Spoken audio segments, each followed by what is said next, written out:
So, good evening, everyone, and welcome to the third Baxter Street Conversation of 2020 in honor of our current window video installation titled Por los Ojos de mi Gente, Through the Eyes of My Tribe. For those of you who don't know me, I'm Melanie Wilhide. I'm the acting director of Baxter Street, and I'm honored tonight to provide the introduction to this timely conversation focusing on persons of color and queer visibility in the arts. The conversation will be led by the exhibition curators and 2020 Baxter Street Workspace residents, Alana Fields, if you could just give a wave, and Antonio Pulgarin, a little quick wave. And also participating tonight are artists Derek Whitson, Feli Maynard, and Golden. The conversation will last approximately 45 minutes and will be followed by a brief Q&A. So I encourage everybody to please feel free to post questions to the message board while the conversation is happening.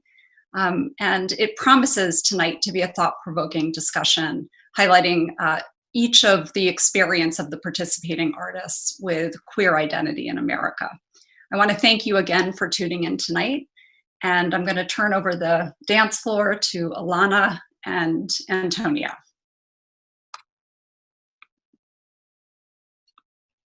Thank hey you, everyone, Melanie. I'm Antonio. Alana. I'm Alana, and I am a lens-based mixed media artist. My work investigates and challenges representations of Black queerness through my engagement with Black American vernacular photography. And at this moment, we will begin the slideshow.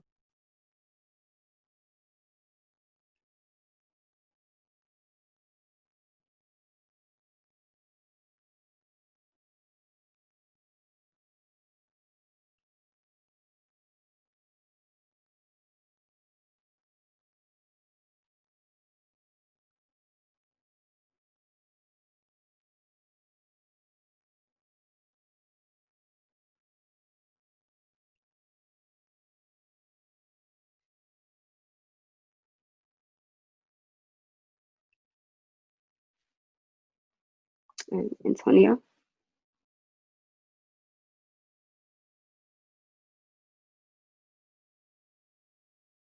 All right. My name is Antonio Pulgarin. I'm a Colombian American lens-based artist.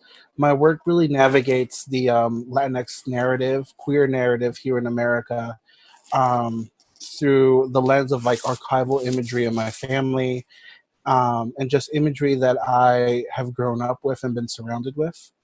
Um, we can continue moving on with the slideshow.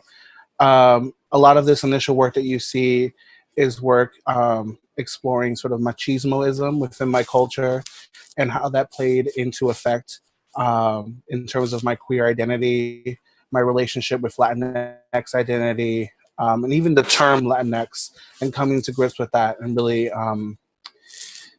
really coming to a place of comfort with that and just really navigating those narratives in my work. So in this archive, I explore the imagery of my uncle, whose namesake I share, and my biological father, who are like the only two examples of Colombian male identities that I grew up with initially in my childhood. So just kind of taking from there my relationship through the archive. So that's really where the work stems from.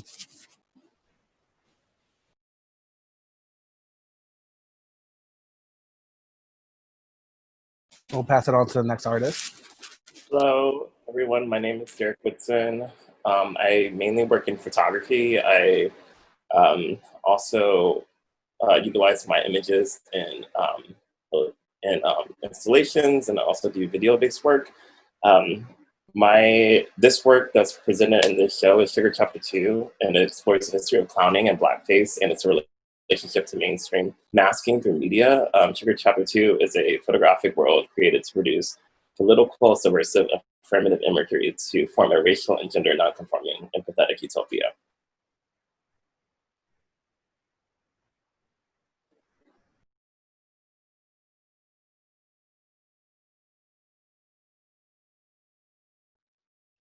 And Hello, Golden? everyone. My name is Golden. My pronouns are they, them. And the work that is going to be shown today is work that I have done over COVID-19 during the pandemic. The body of work is still untitled, but basically my work pretty much deals with the intersection of Blackness and gender within the construct of America. And I do, a lot of this is very performative work as I'm a performance artist and a poet. And yeah, I think a lot about like identity. I mean, think about the summer we've had. I think identity is at the center of a lot of the things that have occurred and happened, and trying to navigate America as a Black trans person. And I guess I think that this work is still being discovered about what it's trying to do. But I think that there is something about articulating yourself here and present when so much is going on. And I think that is what this body of work is reaching towards. So thank you.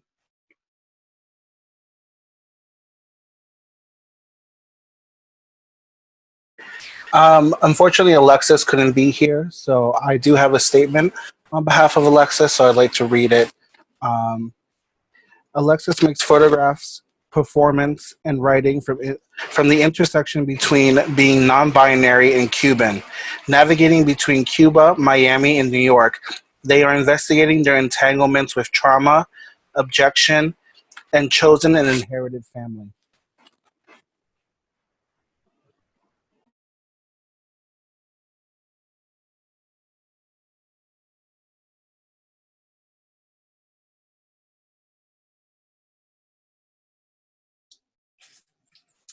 Hey everyone, my name is Felicita Feli Maynard.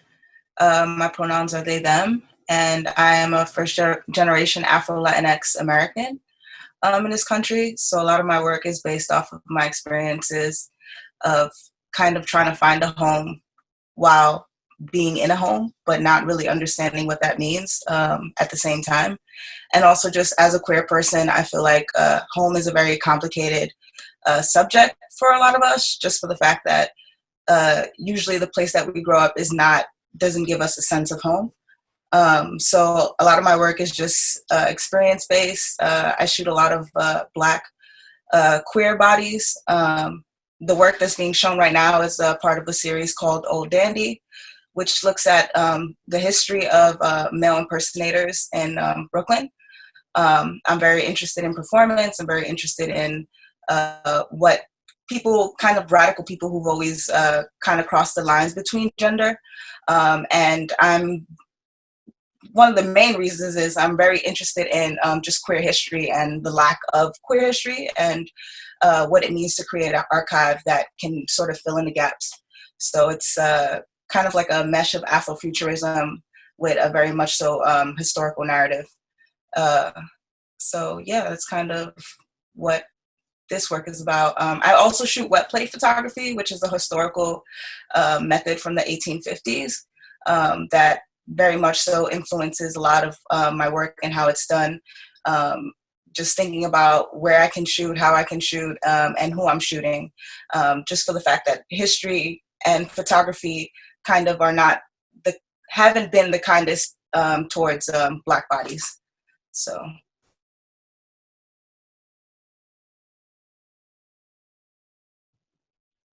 Thank you to all of the artists.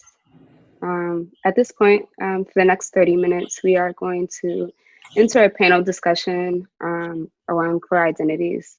And so we can start with the first question. And this is posed to all of the artists, and feel free to jump in, as you so, feel it. In consideration of everyone's work, how does your work challenge or subvert historical representations of queer life and identities?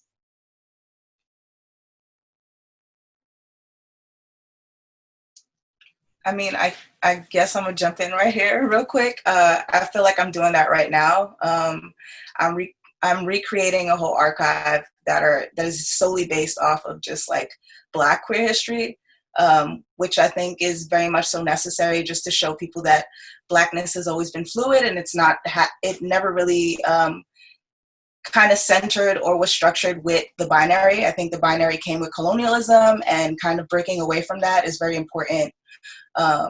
So yeah, let's remix history. Let's change what we know of it, because it's not true. And photography specifically has a way of lying, which I think people forget. So a lot of like what we're taught historically with photography has been staged and isn't even the truth to begin with. So yeah, I think it's time for a lot of us to just change it. It didn't work. Yeah, I wanted to run off of that one too, because I've been I used to work in a lot of black and white photography specifically, and and then I ended up switching over into color because of the lies that color presents to the audience, and also like adding a mask to it and like trying to like decode what I've been fed essentially. But I've really interested in like covering, I've been at least specifically interested in like covering the body with a character and creating my own narrative out of that character, right? And like allowing that character to have its own agency and like feeling completely free within that image, and saying like, this is my moment, or this is the character's moment, and like being able to just like make the image speak for itself and like try to find the truth like within that. And it normally happens, I feel like I normally get closer to it between my eyes and the camera. That's the closest that I get to the truth. Like if I'm willing to like, I have to put on all this stuff in order to like break myself down to like be honest with this mechanical object that's in front of me to like then speak to an audience.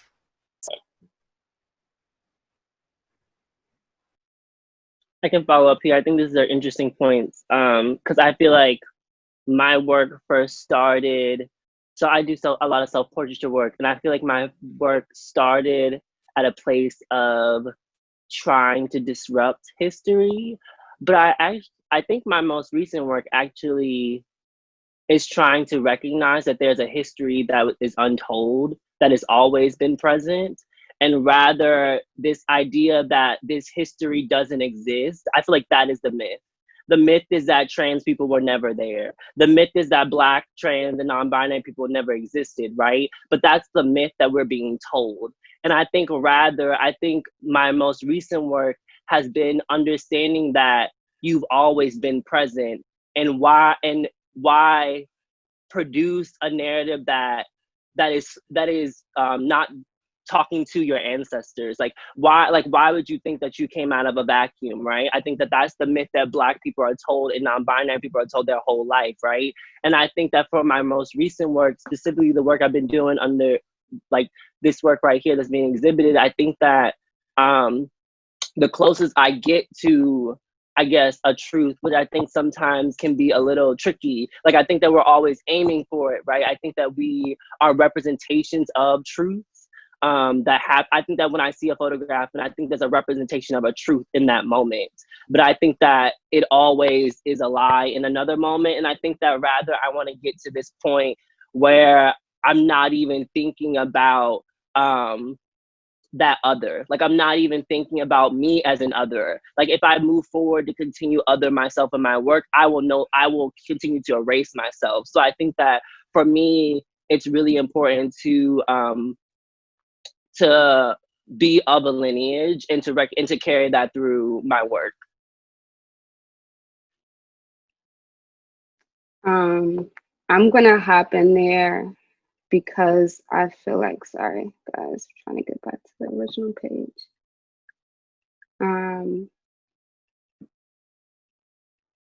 We can sit on this because this is very much about what I was going to say. In my work, I definitely lean to archives and archival imagery, vernacular photography of Black Americans. And I say Black Americans because I think it's very important that we honor our own history. And I think coming up for me, it was very hard for me to find representations of myself before myself. And that literally energized my investment in uncovering these images and handling them in a way in which honors the way in which they've been suppressed and also the way in which we've been able to break through those veils and towards audacity. And so it's really great to hear you all speak about archives and the importance of it.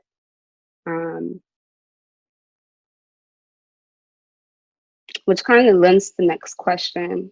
Given the historical misrepresentations of queer and trans identities complicated by race, what images are you all interested in seeing, and how does misrepresentation inspire the images that you within your own practices push forward? If I can chime in, I think I like to speak from both an artistic and curatorial standpoint. And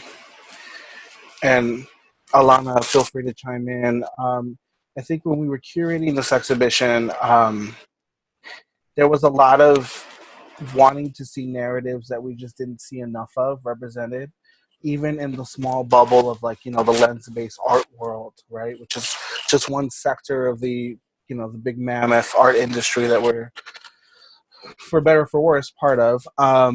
And seeing sort of the lack of representation, and then when queer narratives are curated, oftentimes it comes from a very white identified sort of perspective, and then there's liberties that are taken that are sort of abstracted, right?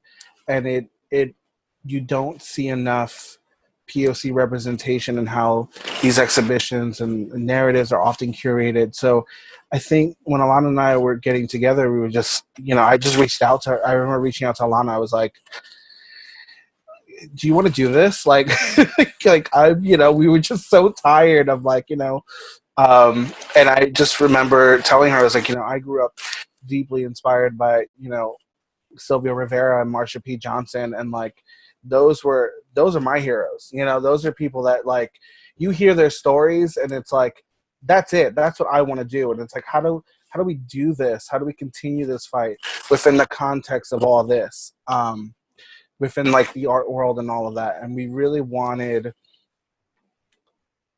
to represent narratives that weren't often heard. And, for me, it's just my experience as an artist growing up Latinx and growing up Colombian, that was, very sort of deeply machismo culture where it was even the word marica, which is slang for faggot, is something that's used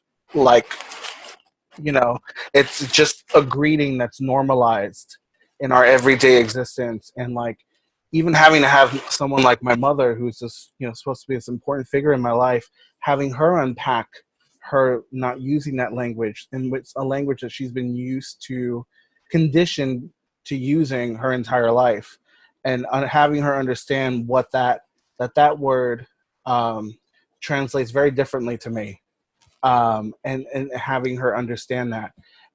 So a lot of my work is about sort of unpacking and dismantling these old ideologies that I grew up with, and a lot of my ancestors. Well, I say ancestors, but then if you really look back at our real deep ancestral roots, queer people have always been there. Just to touch on what's already been said, in Latinx culture, it's always been there. In indigenous roots, this idea of the fear of something different is something that's more contemporary and modern than it's not rooted in our ancestors. So I always find it funny when I run into that argument with other Latinx folks that no, our ancestors would never approve. It's like, well, if you really want to do your research, if you go back further, we've always been there. We've always been present. It's just this fear grew over time, this ignorance. I don't even want to call it fear because I feel like that's an easy way to excuse.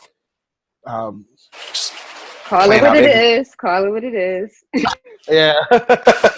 But so I think for me, Alana and I, we also understood that we're Baxter Street residents, and this is a very prestigious program, and we wanted to welcome voices that maybe didn't have a connection to this platform, and welcome them into sort of this Baxter family. Because when we were first onboarded, we felt like there was a family there, and we were like, when there was an opportunity, when they gave us a platform, we were like, okay, let's do something that matters. Let's dismantle these power dynamics a bit, and although we didn't come up with the slideshow, so we didn't intend to be the first artist to present. However, for us, it was about sort of like handing the platform to these artists who are so incredible in their own right. So I'll shut up now and let others answer this question, but I just wanted to share that curatorial perspective.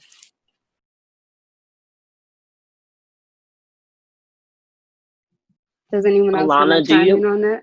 do you mind repeating the question? Yeah, absolutely. So the question was, given the historical misrepresentation of queer and trans identities, queer, trans, and non-binary identities complicated by race, and I'm saying that as a Black queer woman, what images were you interested in seeing, and how does that misrepresentation inspire the images that you push forward in your work? And ultimately, what do you want to contribute to the larger queer archive? Thank you for doing that. I guess I can talk about this exhibition. Like, I remember very vividly. So for people's context, I think some of the artists were still like, I saw some of the artists' work before I got email about this exhibition. So I had like looked at some of the artists' work. I remember Derek's work very vividly, and Feli's work very vividly. And I remember I was just like, these are the images that like I've always wanted to see. And also, like, I think that for me, and I have a specific context where, so I moved out of New York in 2018. And when I moved out, I really stopped paying attention to the art world. Like, the art world, like, I really stopped paying attention to it. I really don't look at anything that comes out of the art world specifically. And it really was because, like, why continue to, like, hold this hierarchy up? Because it's like, I can go on Instagram. Like, I remember I saw it on Instagram first, and I was like, this is amazing. Like, it's already reaching people. It's already breaking that wall that the art world does, right? And I think that for me, I've seen so many Black, queer, trans, non-binary people take that step and be like, why would I wait for someone else to give me a show? I'm going to put it on the internet. Why would I wait for someone else to try to give me a platform and I can do it myself? And I think that leadership, that stepping into that power and recognizing that you have that you have autonomy and you have the power to do that was like, I just loved seeing it. I remember I was like, wow, this is amazing. This is beautiful. And like, it still does that work, right? Because like, I don't know, for me, I create these images because I want to hold like the narrative. I want to hold my people closer. I want to hold everyone closer, right? And everyone might not be able to go see a show. Like, everyone might, like, right now, like, my family won't be able to see the show. They will never see the show. And that is who really the people that I want to carry forward, right? And I think that there is power in that, like, that transferring of being like, okay, like, because I grew up in a home where we would like we took photographs very like seriously, right? Like, it was something very like mundane to like give a photograph to your family member and be like, I'm here. Like, I think that that's a silent way of saying I'm here, I'm present, you are here, you are present. And I acknowledge that. And I think there's something, and I think that those are the images that I am moving towards, because I think that I remember Devin and Morris, we were like, I would say like 3 years ago, we had this conversation. They were just like, I'm not interested in talking to whiteness or talking about whiteness anymore. Like, that's like done. And it took me a couple of years to get to that point, but I'm just like, why even acknowledge? Like, why even take the energy? We know what has been done. We know what whiteness has done. We know what, hierarchies are present. So why not put that energy and focusing on our stories that matter and that are beautiful and can stand on their own? And I think that that's really the images that I really look towards, where it's like, cause like it still hits me, whether I see it on an Instagram feed or a Twitter feed, if I see it on a wall in the art gallery. I think that obviously there's something very personal about being in that space, but there's also something limiting about that space, right? Like people will never be able to get to some of those spaces. And I think that photography was always meant to be that communication, was always meant to be that that connection with people and like community. So why take it out of that power? And those are some things I'm thinking about. Sorry to take too long. I'm like, everything. Yes, and Same. yeah, like all of that. And it really leads to a beautiful segue into the next question, but I'm just going to sit on that for a second because, you know, I didn't see a lot of myself coming up. I had to kind of feel my way through that, feel my way through femininity, feel my way through masculinity, unlearn a lot of the things that were projected onto me as a woman and as a Black woman, right? And what I was able to do and be in the world. And it's not easy, you know, presenting masculine, having that femininity and not being shamed, but also not being measured up to, you're not masculine enough and you're also not feminine enough and you're not woman enough because men don't desire you and you're rejecting that. So then, in what space do we exist in? And I think that's why photographs can be so beautiful, because they either highlight that nuance, right? Or they veil it a bit. I'm gonna read this last question and then I'm gonna stop talking. But yeah, jump in. I've been thinking a lot about this, especially not to be cheesy, but you know, for Latinx folks, we grew up with, you know, Walter Mercado, you know, and is it good? Okay. We grew up with Walter Mercado and, like, you know, the documentaries on Netflix. Check it out. Highly recommend it. And he was, you know, just over the top, fabulous, like, creature, you know, that like in a different context, you know, non-binary wasn't a thing in that time. So growing up as a child, consuming that and like seeing him visually, I was like enamored, you know, and realizing that, you know, I dance this delicate dance in between being masculine and feminine and like, and finding, you know, and then seeing him on there, just like this beautiful non-binary, like being just existing. And also, for the large part, being accepted by Latinx culture, but he was also ridiculed, and seeing both of those perspectives, him being accepted and ridiculed in the media. It was one of my first sort of exposures to queerness and what that meant as a Latinx individual. So like that, like I resonate so much with what you're saying right now of like just dancing that dance and being in between and all of that. Like it's just, yeah, it's I just wanted to also shout out to Mr. Walter Mercado. All right, like, oh my God. Anyway, legend, icon. We'll continue. Alana, if you want to continue with the next question, sorry. Can I chime in real quick though? Yeah. I wanted to hear what you had to, you know. The reason why I'm doing this historical photography is also because I don't see enough images of queer Black folk, like from the 1850s and the 1920s and, you know, like earlier times, everyone has been saying, like, these people, we've always existed, we've been there, like, and I know we've always lived radical lives, we've always, you know, just been proud and out and whatever, you know. So to like not have that visual connected to the life that I know existed is, you know, it sucks. So like, I feel like the best way is to just create your own representation.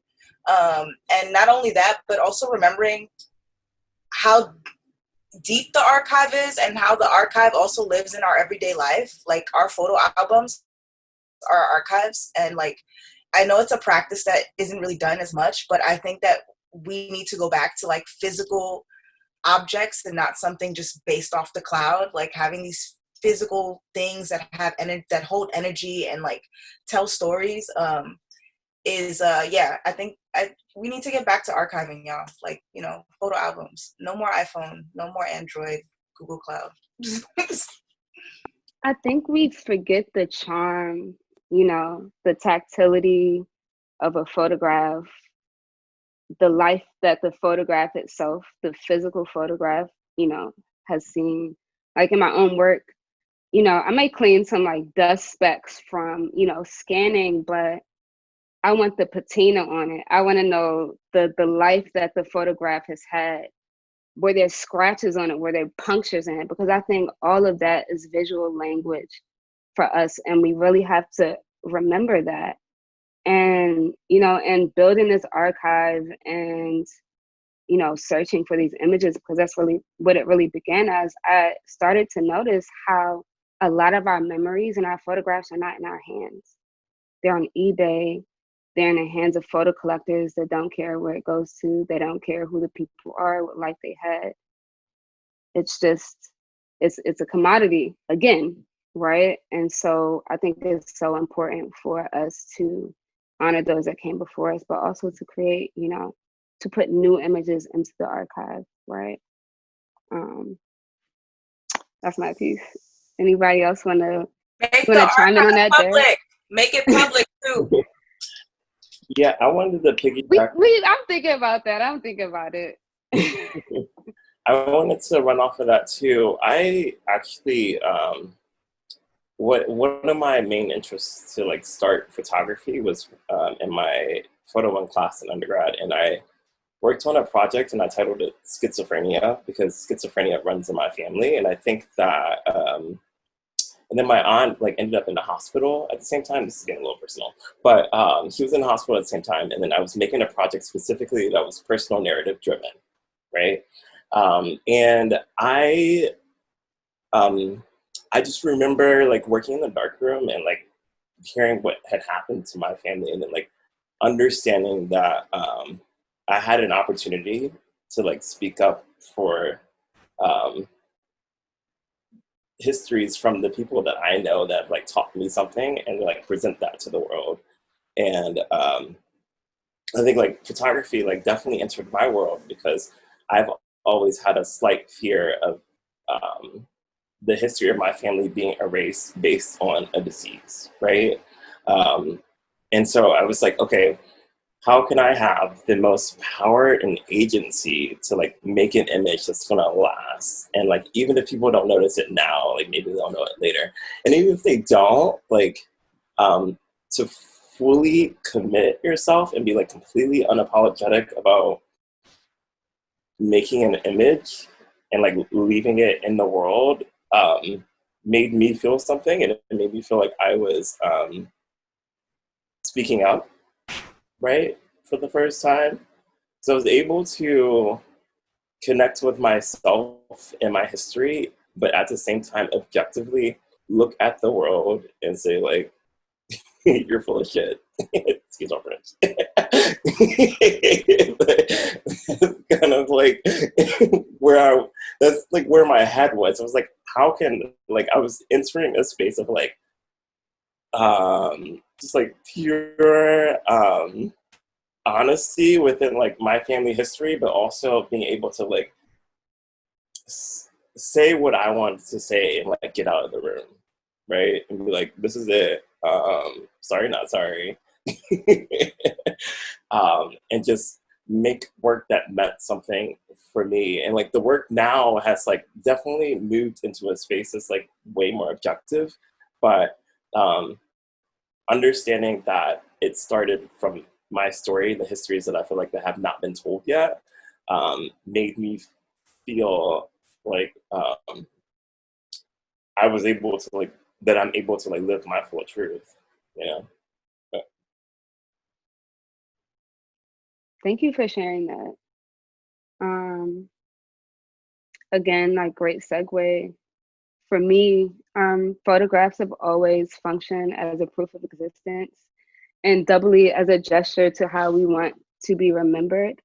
In marginalized communities, authenticity and authorship of one's narratives are essential. And so I'm curious to hear how, each of your works and practice affirm your existence, right? Affirm who you are. And also, outside of yourself, those who are closest to you.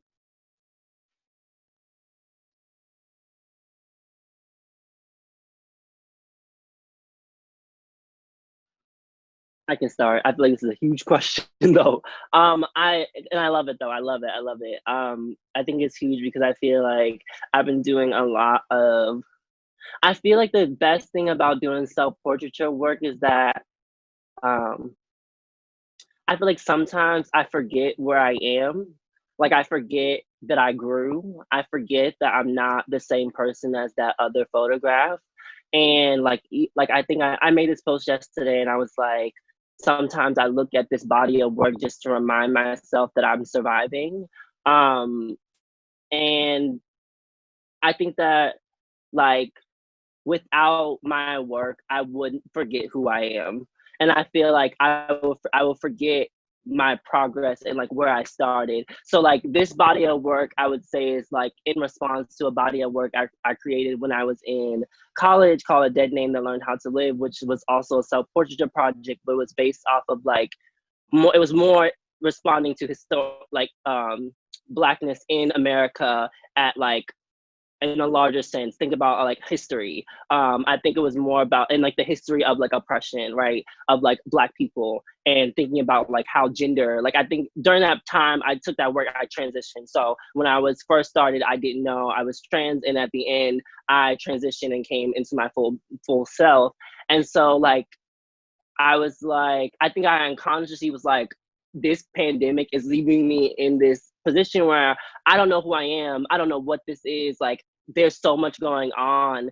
And I need something to just remind myself, like, where I was and like where I'm moving towards. And I think that, like, I never had this idea to create a project. It really was just like, okay, what can you do to remind yourself that you're surviving? And it was just like, okay, photography feels right now. So I do like poetry as well. And I think that in many times I go to writing, I go to photography to create that archive for myself. And like literally yesterday I was looking at the body of work beside each other and I was like, look at how much you've like survived through.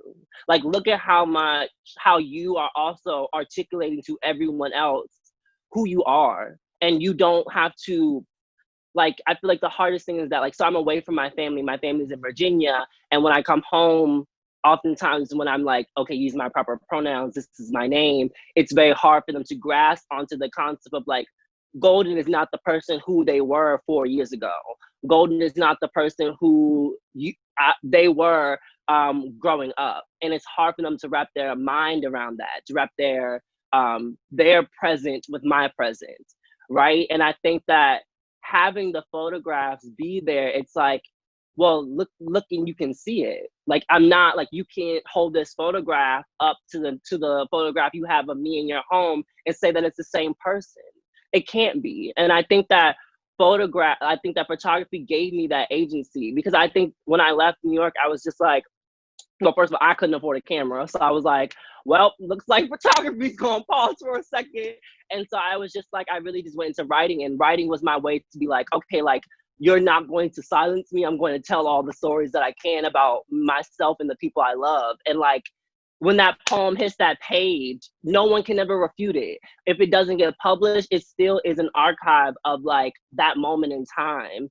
And I think and that's why I really do believe in the power of photography and like everyone said, is to be your own personal archive, but not only to the powers that be before yourself. I think that sometimes we get so wrapped up in surviving, so wrapped up in holding the grief of the world that we forget ourselves. And sometimes I have to remind myself that, Golden, you are here, and that you're doing so much right now to remain here. And like this trajectory that you're getting to is something. Because I feel like there are days where you just feel so powerless. You feel like, well, I don't know how I'm gonna get up today, and I don't even know how I can call myself an artist. And it's like, you living, you surviving, you existing at this moment in time and saying that, like, using that, and even if you don't create art, I think that there's something so important about just existing and being like, I survived yesterday, especially as Black people. Like, I feel like I always tell every Black person I know, you have done enough. The world has, like, think about what it means to exist and to live and say you live today after all the things that have told you that you don't deserve to exist. Like, that is a miraculous statement, and that is a miraculous way to live. And to have that photograph there, to point it there, is just, I think that sometimes it's my beacon to keep me going. It tells me that I have so many more places to go. And this is not even the stop. Like, you're always going to be transitioning. You're always going to be reaching towards who you are, because that's a daily occurrence. And I think that that's why I also love looking at this exhibition and looking at other Black people and other POC queer artists. I'm like, wow, like, we're mapping the future. Like, if this present isn't a future, then I don't know what is, you know? Like, who could imagine that this is possible? And I think that that's what really brings me to this work, and also compels me to just keep going. Yeah. You're your ancestors' wildest dreams. I say it all the time, literally, ancestors' wildest dreams. So. Yeah, word. Literally. Like, literally. I mean, who would have thought that we would be out here making these images, right? Bringing forth old images, bringing forth new images. So, yeah, that's my piece. I think it's great. Antonio, do you want to go to the next question? Yeah, I think Golden touched on this a little bit, but we can't ignore the elephant in the room. In the wake of COVID-19 and its impact on Black and Brown communities in the United States, and with the ongoing movement for racial equity and justice in mind, I was curious to see how these current events impacted your practice in any way. I know Golden touched on it a little bit, but feel free to chime in.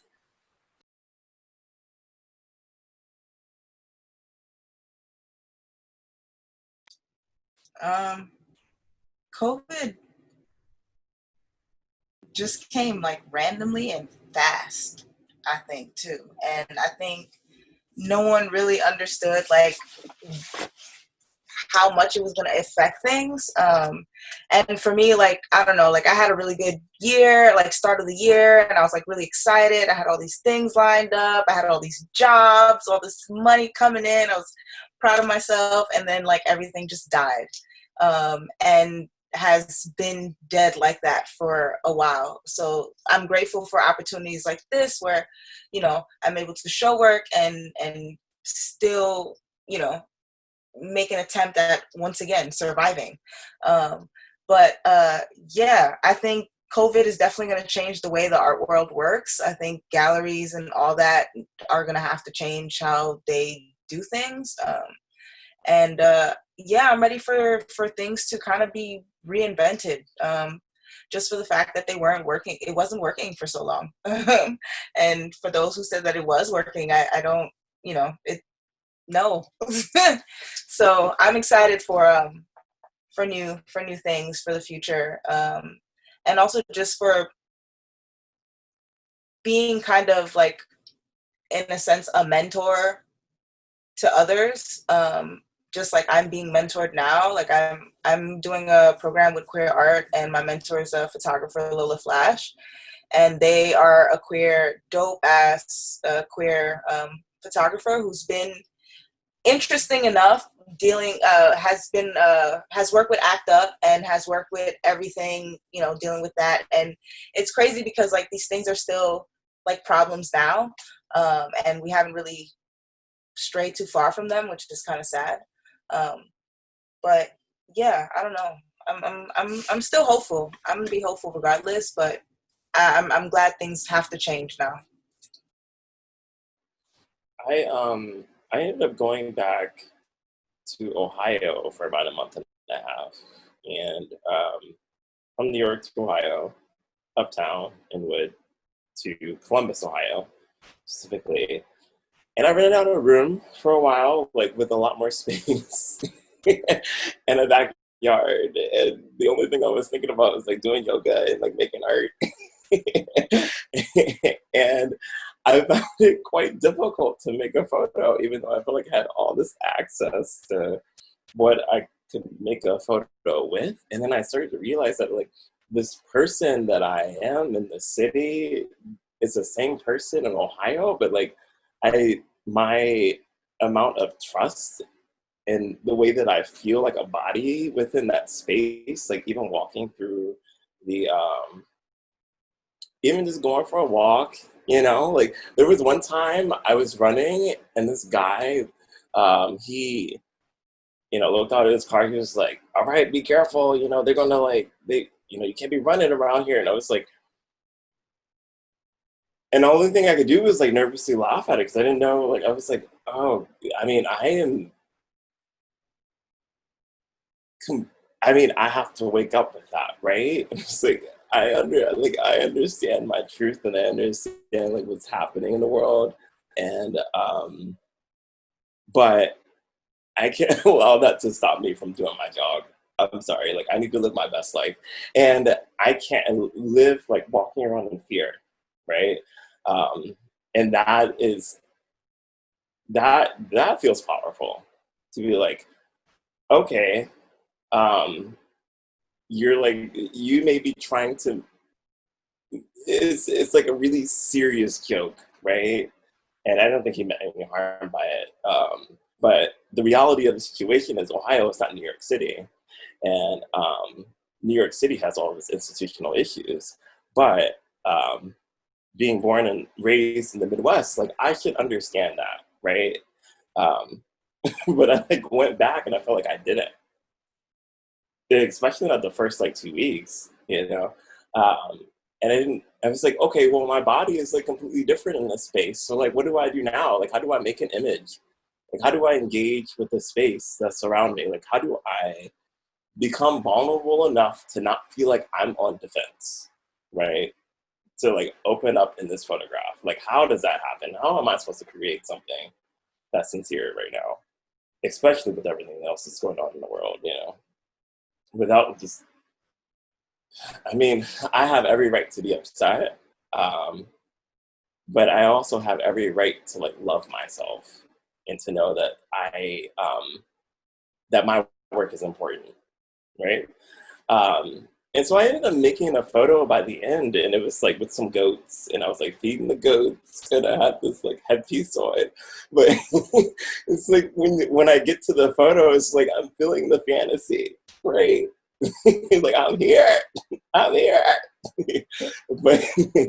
I sometimes I don't understand, at least for myself, like how it doesn't like how how it sometimes doesn't reach that point because like other people are like projecting their insecurities onto me, and that's not fair to me, right?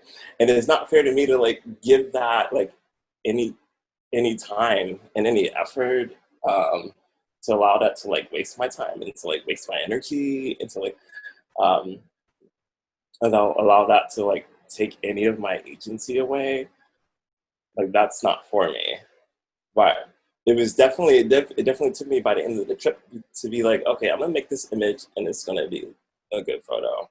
It's gonna be really strong. And it's gonna say like what I've been trying to say since I arrived. And I'm going back to the city. But yeah.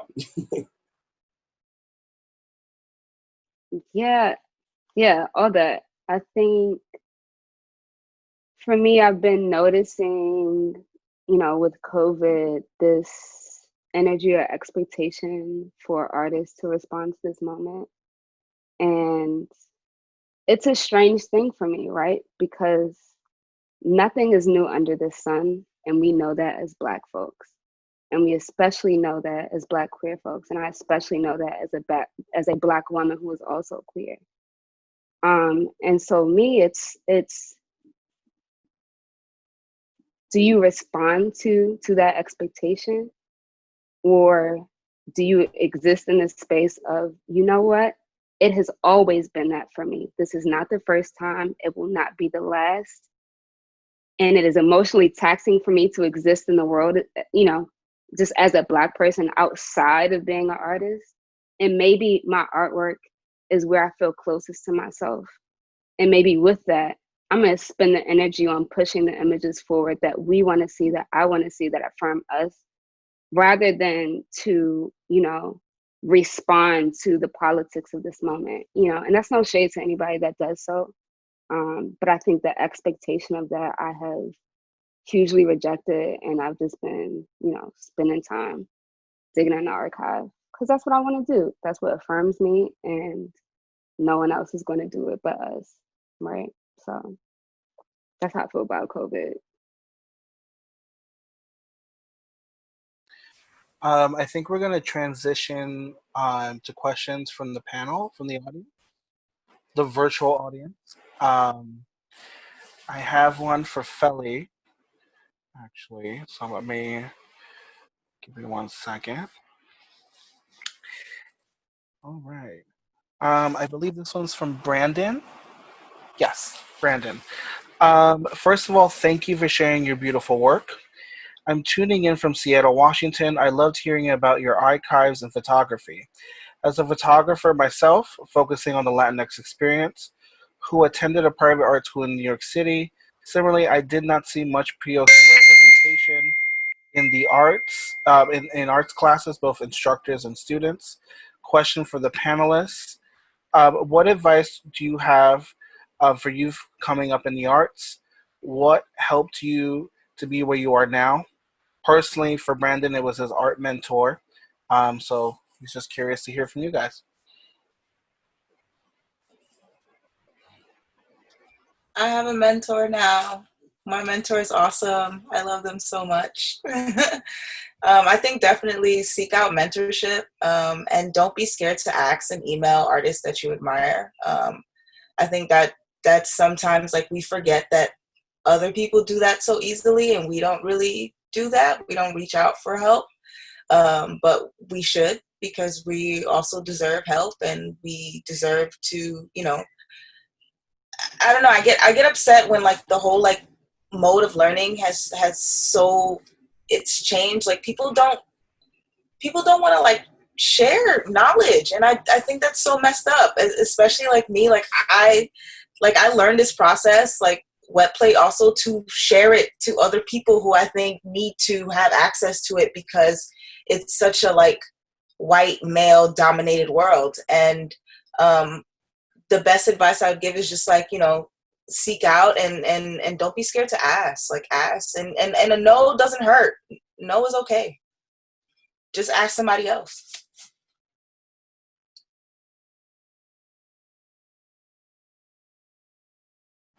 Quick Yeah. correction. Sorry, that question was from Marilyn, not Brandon. Sorry, I was reading on my phone, going back and forth. Pardon me for that. Brandon does have a question, but that previous one was from Marilyn. Shout out to Marilyn. Thank you for that incredible question. For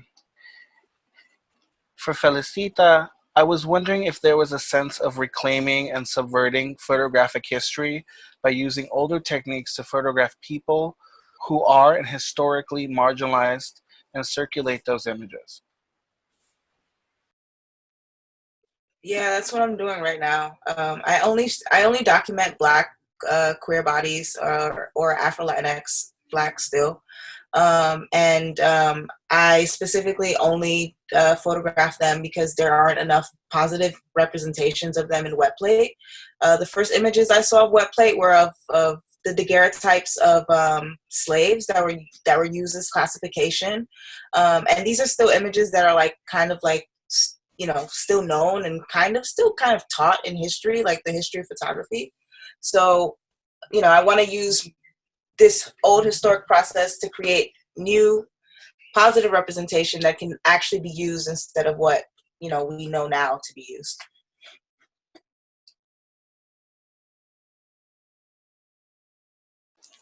Feel free, we can open that question up to any of the artists who resonate with that question as well. Feel free to answer.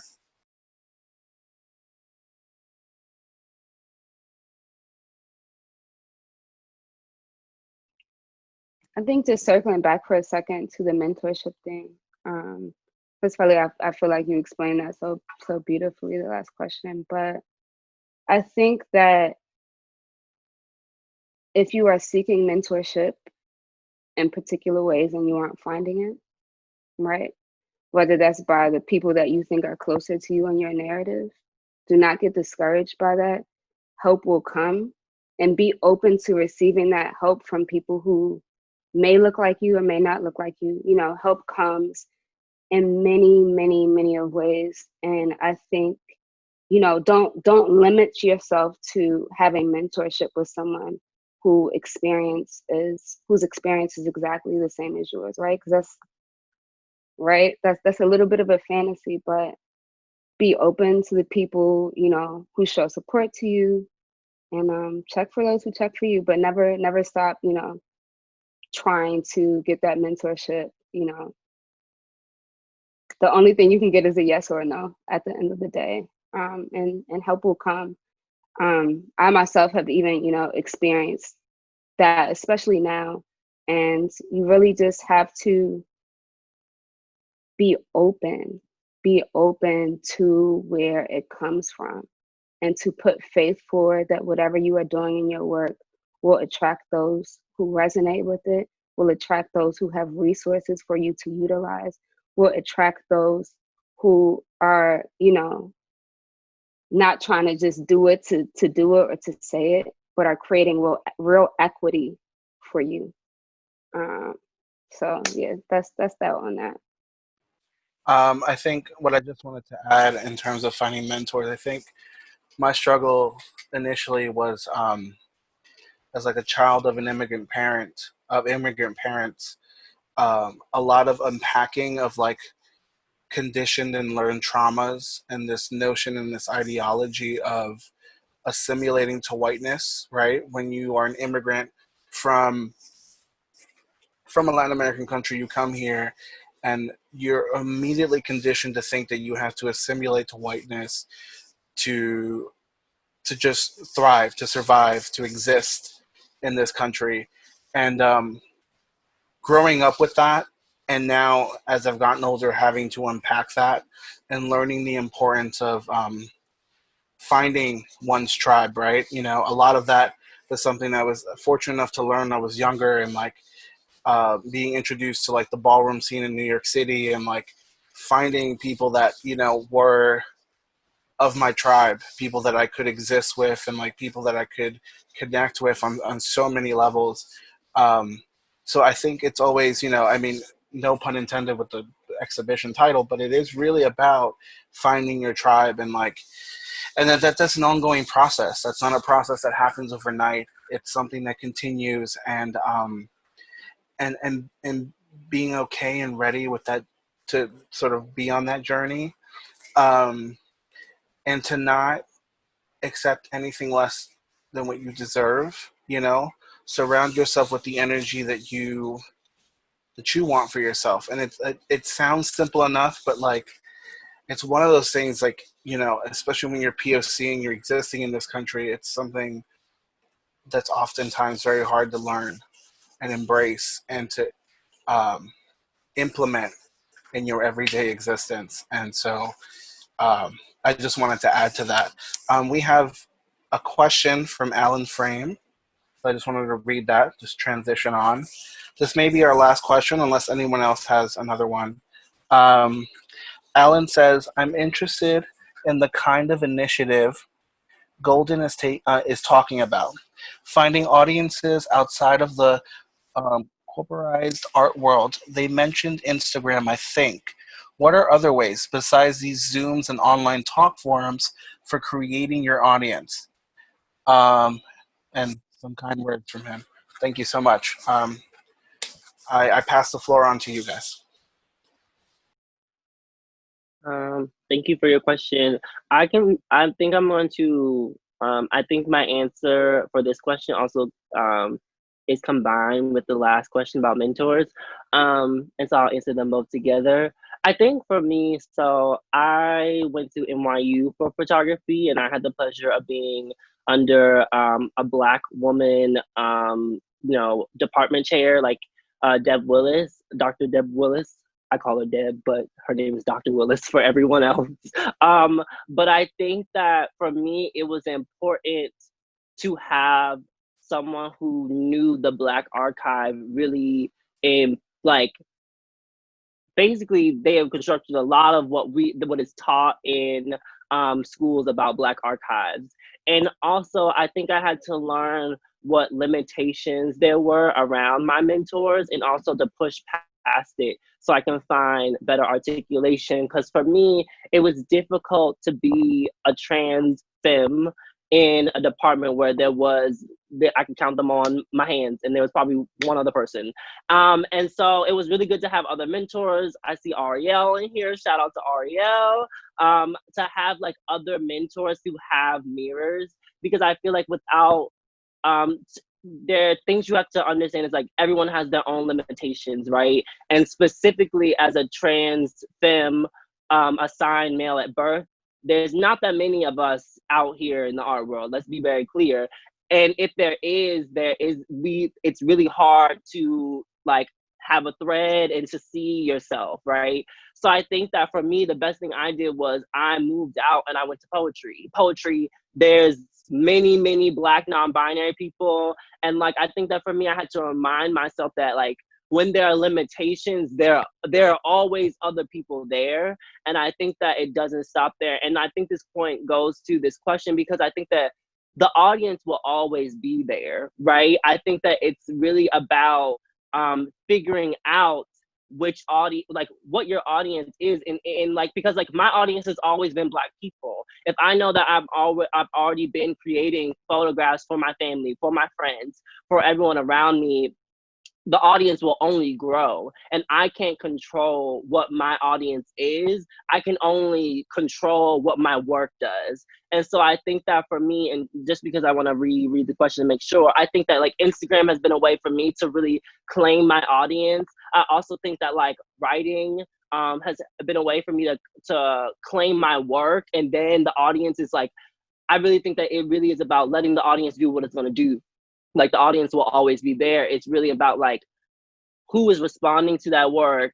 How can I also do better about making sure that like the work is in spaces where my audience that have been there since day one can also show up and be there. Because if it's only the audience of that other people want, then I have to recognize like that's not what my purpose is. That's not what my art's purpose is. And I think that it's also recognizing those limitations. I knew that the art world could only give me but so much. And so I was like, well, I'm gonna do something else. I'm gonna switch it up. I'm actually not gonna do what everyone else tells me to do. I'm not gonna research how much. I just think that like, I don't know, I think it's a little ludicrous. I'm not gonna lie. And that's why I was like, this is too much for me. I'd rather just be my own boss and, you know, figure out where my stuff is gonna go.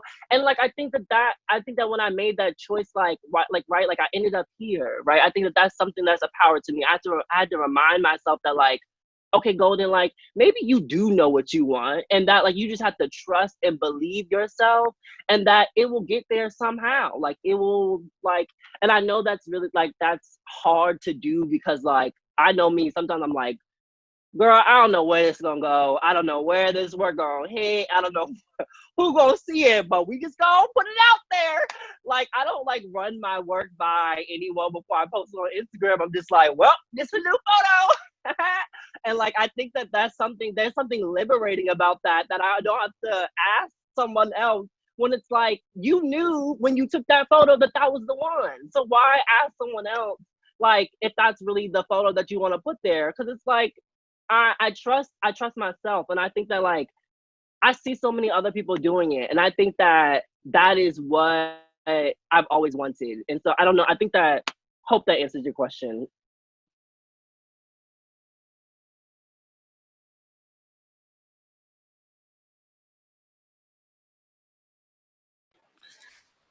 I think that that's a pretty powerful way to end off.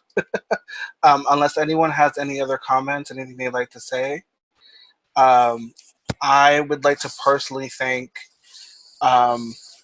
Melanie, Alex, Mitchie, for just being such a supportive and powerful presence here at Baxter Street, for sharing this platform and being able to, being willing and supportive of like dismantling power dynamics and being part of this important conversation and spearheading it along with us.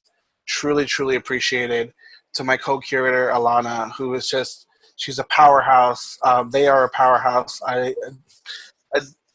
Anyway, I'll get all mushy because I love me some Alana. But I wanted to thank you for just embarking on this journey with me, and to all of the artists in the show. Thank you for sharing your narrative. Thank you for just being with us in this. We really, really love and admire you, and we send all of our love. A little special shout out to Feli. A lot of people don't know, we go way, way back. We went to middle school with one another. We started photography at around the same time, I think, in middle school, MS 51. And I don't think we knew about each other. And I think we weren't in a space around us, I think, to feel comfortable enough. And I think to find each other years later is so empowering. And to be in this is, for me, it's a really beautiful moment. So I want to thank also all of you for tuning in. Thank you so much for being part of this conversation. And for future conversations, as we move forward, I know Baxter Street is dedicated to this. So, and then I'll pass the floor now to Melanie. I'm just going to reiterate what you said, Antonio. I'm so appreciative to all of you for sharing your stories tonight. It's very important as if we want to progress and move forward, just as a people. That said, we will be editing this and offering it on our website, and we hope to include a video of the actual exhibition as if you were there in real time, and that will also include images as Alana showed. So if you want to check that out, that should be up sometime next week. And I hope everybody stays safe and well. And again, thank you very much for tuning in tonight.